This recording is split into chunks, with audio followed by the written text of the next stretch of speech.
we can clearly see that the first three notes of each line is going to be our chord or our triad. That's where it comes from, the idea of a triad. So the first, or the one, the tonic triad, is going to be A, C, E.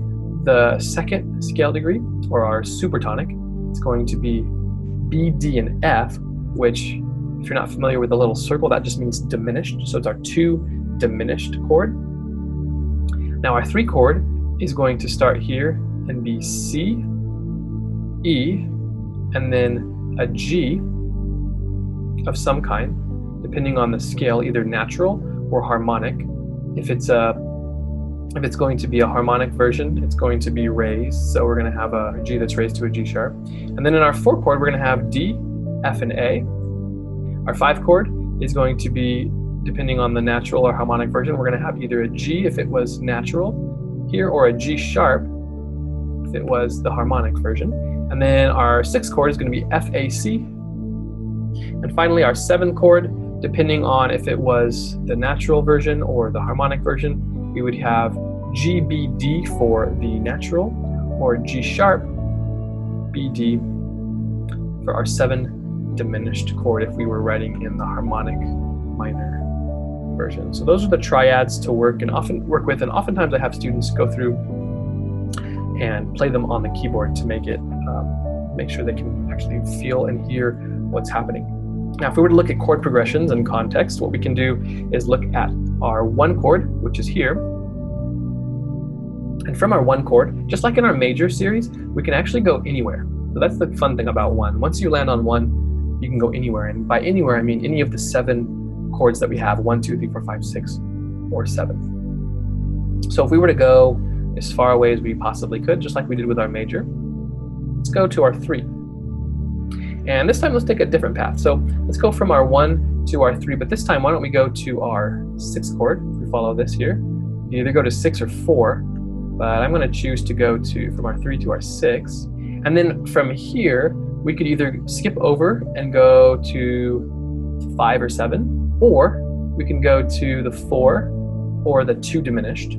So why don't we just go for 2 diminished, and then from there, we can choose to either go back to our 6, we can go back to 3, or we can go to 7. Now, my goal generally when I'm writing is to get to 1 as quickly as possible. So oftentimes I'll try my best.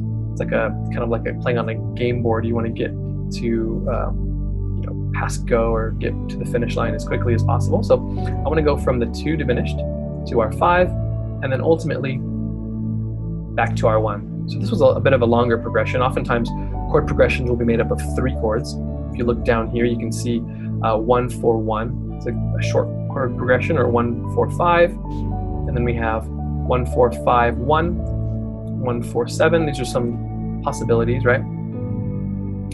And then if you look here, you can have longer possibilities like 1 to the 2, to the 5, to the 1, and so on. Now we picked our 1 to our 3, to our 6, to our 2 diminished, to our 5, to our 1. So it's a little bit of a longer progression, but it's still a good progression to have. Now the reason in this context, the reason why we're not seeing Roman numerals, but we're seeing 5, or we see the number 7, is because depending on the scale you're going to use, natural, harmonic, or melodic, the tones are going to change. So that's why there's some question marks here, because we don't know if that's going to be a G or a G sharp when we get to certain chords. So oftentimes by just putting a 5, you can decide if it's in one scale, it might be a minor 5 with a G, or it might be a major 5 with a G sharp. So depending on which scale you use, the notes are going to change slightly. So melodic is a little bit more difficult to work with than a major scale, but I hope this was a healthy overview for you.